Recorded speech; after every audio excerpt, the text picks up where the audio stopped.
Lightning cracked across the Seattle sky as Amira stood frozen in the doorway of room 605. Her heart didn't shatter. Slow and heavy, like a stone tossed into deep water. There, beneath the crisp white sheets of the Sherwood Hotel's bed, was Ethan, and beside him, tangled in linens and sin, lay Claire.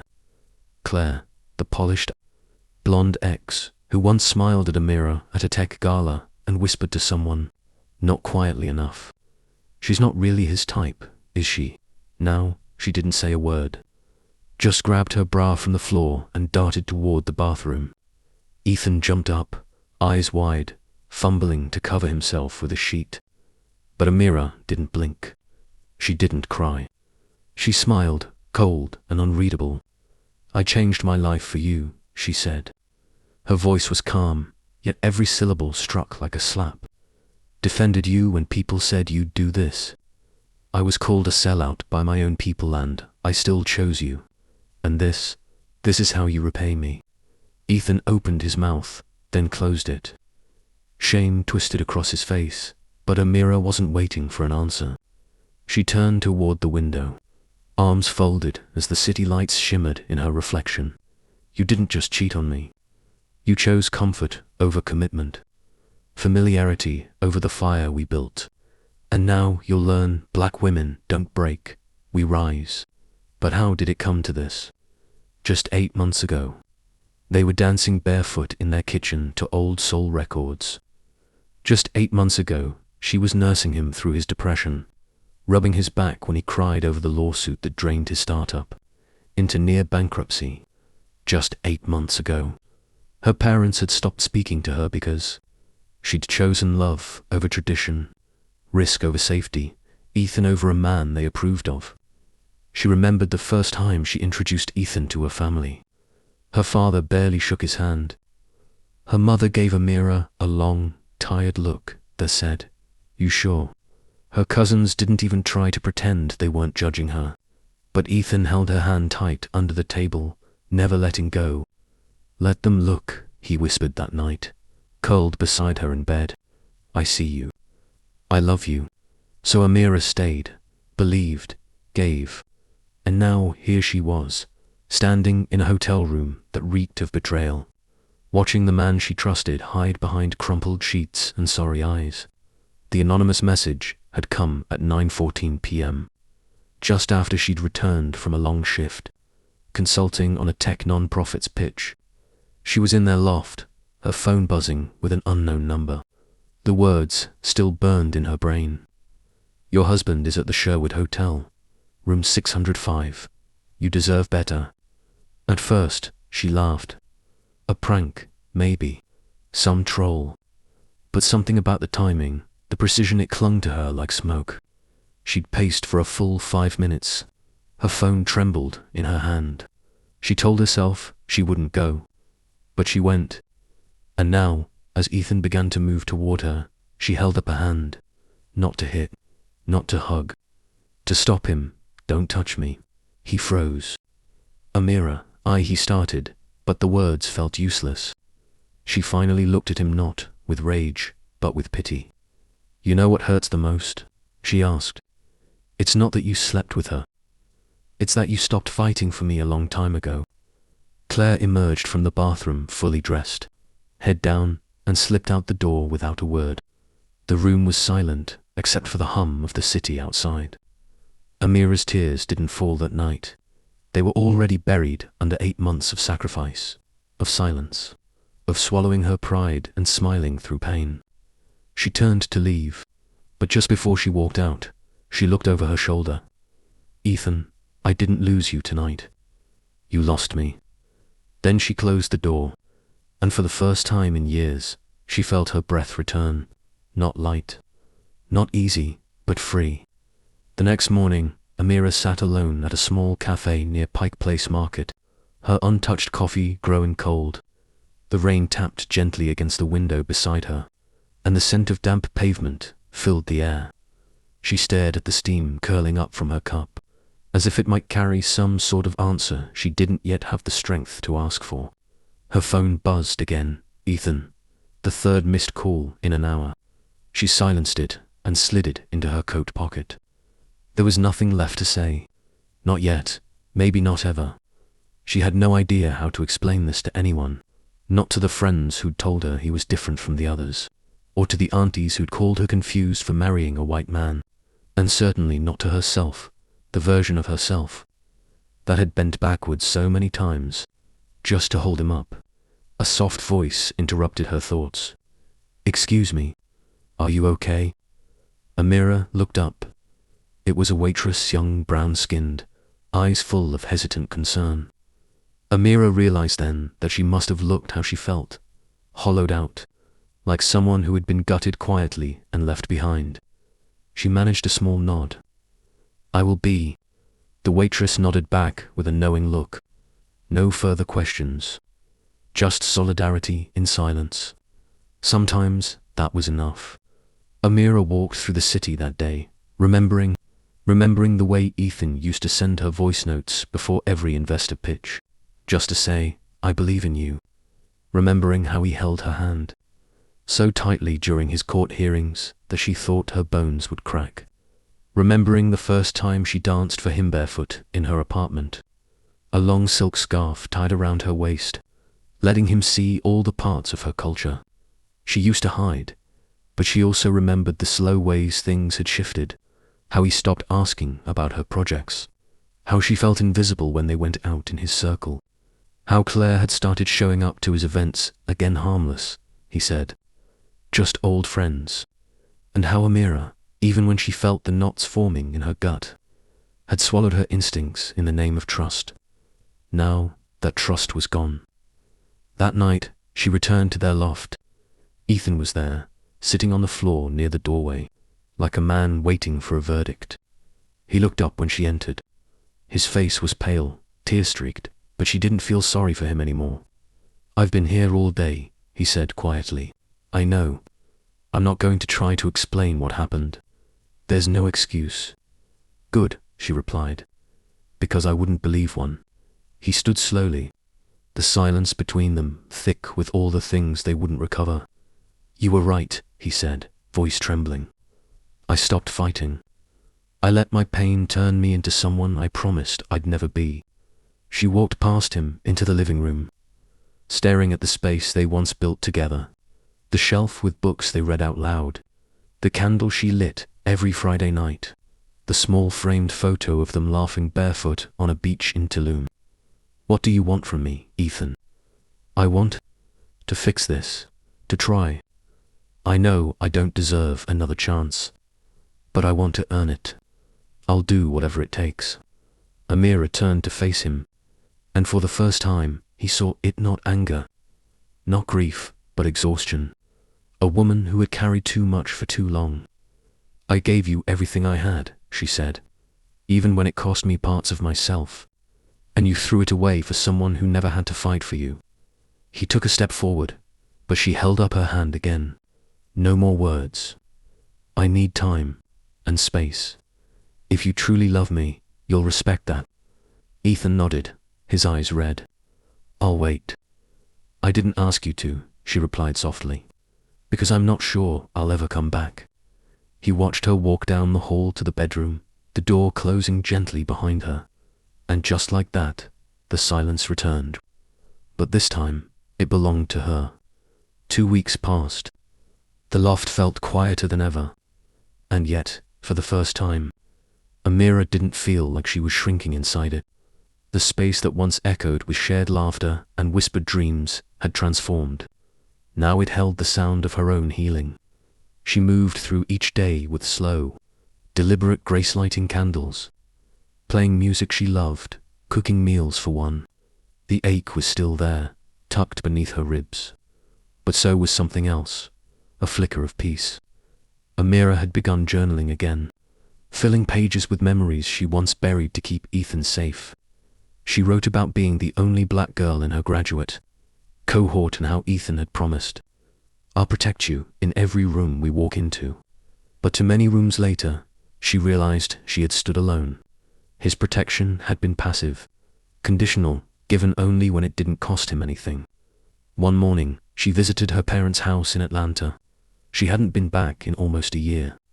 Her father opened the door slowly, unsure of the woman standing on the porch in long braids, in a simple blue dress that fluttered in the breeze. "Daddy," she said softly. His eyes welled with emotion, though he tried to hide it behind a gruff nod. "We kept your room the way it was," he said, stepping aside. Inside, her mother watched from the kitchen, pretending to be busy with a pot of collard greens. When Amira walked in, her mother didn't ask questions. She just wrapped her arms around her and whispered, "Told you we never stopped loving you." That night, Amira lay in her childhood bed, staring at the ceiling fan slowly spinning above. The ceiling was the same, but she wasn't. She had lived a life most in her neighborhood, only whispered about interracial marriage, West Coast tech, world, media interviews, startup launch parties, but under all the ambition and love, there had been a quiet, constant erasure, one she never named aloud. And now she had. When she returned to Seattle, Ethan was gone. A note sat on the counter. "I'm moving into a rental while you figure out what you need. I'll still be here if you want to talk, but I won't crowd your space anymore. E. No begging, no manipulation, just space, finally." Amira stared at the note for a long time, then folded it neatly and slid it into a drawer.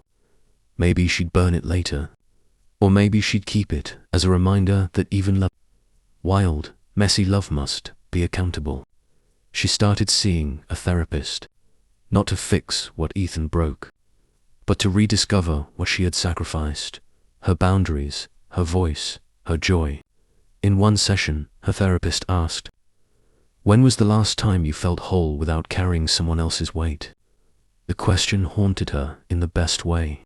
She picked up a sketchbook she hadn't opened in years and began drawing again. Bold strokes, dark lines, women with fire in their eyes and scars on their chests. Her art had returned. Her fire had returned. One evening, she found herself walking by the Sherwood Hotel, not out of bitterness, but because she no longer feared it. She stood across the street, watching the windows light up one by one. Room 605 was dark. She smiled, then turned away. That night, she made herself dinner-baked salmon with lemon and garlic. Her favorite. She poured a glass of wine, lit her favorite candle, and stood on the balcony, staring at the same city lights she once watched after the betrayal. Only this time, her heart didn't ache. It beat. Strong, certain, whole. And for the first time in a long time, Amira whispered to herself, "You didn't lose anything, girl. You found yourself." 2 months later, Amira was standing backstage at a leadership conference in downtown Seattle.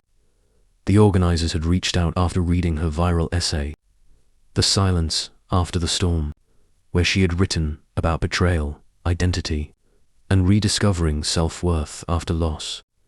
The piece had started as a private journal entry, but she'd published it on a whim. Overnight, it exploded. Now, she was no longer just Ethan's wife. She was Amira Daniels, the woman who dared to stay when it was hard, and walked away when it hurt. As she waited to be introduced, she smoothed her burgundy jumpsuit, checked her notes again, then took a deep breath. Her palms were sweating, but her spirit felt calm, alive. This wasn't about revenge. It was about reclamation. The announcer's voice echoed through the ballroom. "Please welcome writer, tech consultant, and advocate Amira Daniels." Thunderous applause. She stepped into the lights. The room fell silent as she approached the podium, her heels echoing on the polished floor. She looked out at a sea of faces, white, brown, women and men, young dreamers and seasoned leaders, all of them waiting to hear her truth. She smiled softly, adjusted the mic, and began. "There's something that happens when a woman builds her life around someone else's storm," she said. "She learns to bend. She learns to brace. But eventually, she has to choose. Does she stay or does she rise? She paused, her voice steady, her back tall. I once loved a man so deeply I almost disappeared trying to keep us alive. I stood by him when his world fell apart, even when it meant letting pieces of myself slip away. And when I caught him betraying everything we'd built, I didn't scream. I didn't beg. I walked out. There were quiet murmurs in the room resonance, not pity, because we are taught that love means sacrifice, and it can. But real love doesn't ask you to disappear. Real love makes room for all of you, your roots, your fire, your softness, your scars. She looked toward the back of the room. There was no Ethan there, and that was okay. I'm not here because I left him. I'm here because I came back to myself. Applause, slow at first, then rising like a wave. That night, after the event, Amira walked alone down the city streets, her heels clicking against the pavement, her breath visible in the cold air. She didn't feel lonely. She felt light. Her phone buzzed. A message from Ethan. I watched your speech. You were amazing. I'm proud of you, always. She read it, then deleted it. She stopped at a small bookstore and wandered inside. Near the poetry section, she found a slim volume titled The cover showed a cracked mirror, with a woman's reflection, glowing through the broken pieces. She bought it. As she walked out, she noticed a young black girl, maybe 16, staring at her from across the street. The girl walked over, shy and unsure. Are you Amira Daniels? I am. I read your essay. My mum showed it to me. I thought I was the only one who ever felt like that. Amira smiled. You're not, and you never will be. The girl nodded, blinking back tears. Thank you. No, Amira said, touching her shoulder gently. Thank you. You're why I keep rising. Later that night, Amira stood on her balcony once more. The city lights blinked like soft stars. Below her, life moved on. Taxis honked, sirens hummed in the distance, and somewhere, laughter rose from a rooftop bar. She didn't miss Ethan. Not because what they had wasn't real, but because what she had now, this sense of peace, of purpose, of self, was something deeper, something earned. And as the wind brushed against her skin, Amira whispered once more into the quiet. You rise, girl. You always rise. And this time, it wasn't a promise. It was a fact. Weeks melted into months, and life no longer felt like something Amira had to survive. It was something she was finally building with her own hands, on her own terms.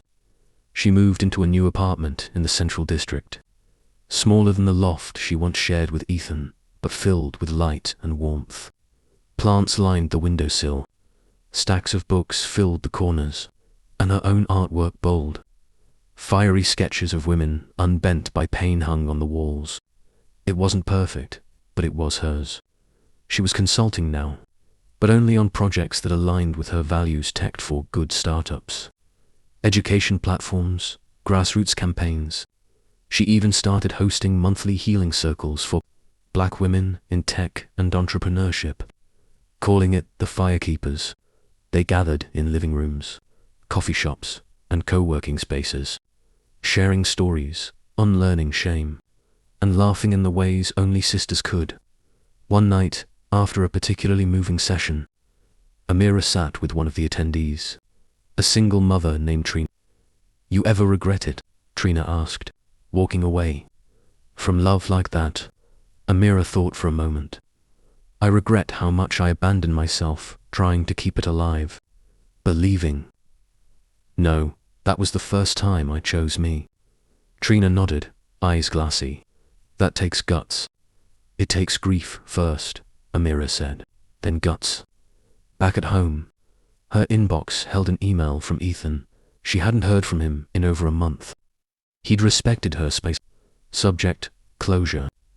Amira, I don't expect a response, but I wanted to thank you for loving me when I didn't deserve it, for holding space for me when I couldn't even hold myself. You taught me more than I was ready to learn. I'm in therapy now, And I've started rebuilding my company slowly, ethically, with people I trust. Not for redemption, just to do something good. I hope your new chapter is full of everything you gave to others. I truly do. She closed the email. There were no fireworks of emotion, no tugging at the heart, just quiet appreciation. He was trying, in his own way, and that was enough from a distance. One Sunday morning, Amira sat on her balcony with a cup of ginger tea, wrapped in a soft grey sweater, watching the sun break through the clouds. Her phone lit up with a call from her mother. "Your cousin tells me you're speaking at Spelman next month," her mother asked, warmth in her voice. "I am," Amira said, smiling. "Leadership and identity. They asked me to talk about what it means to lead from pain." A pause. "I'm proud of you, baby." Amira blinked hard, a lump forming in her throat. "Thank you, Mama." There had been a time she didn't think she'd hear that again. Later that evening, she pulled out her old journal and turned to a blank page. She wrote, "There is no version of me that ends in silence. There is no betrayal strong enough to unmake me. I am not broken, I am becoming. Let the world take notice." She rose, and she's not coming back down. As she closed the journal and exhaled into the soft Seattle night, a deep calm settled in her chest. Not everything had been healed, but everything had changed. And Amira had not only survived, she had arrived. If Amira's journey moved you, don't forget to like this video, subscribe to our channel, and drop a comment below. Tell us, have you ever had to choose yourself, even when it hurt? Share your thoughts. Share this story with someone who needs to hear it. And always remember, Black women don't break, they rise. We'll see you in the next story. Until then, stay strong, stay seen, stay rising.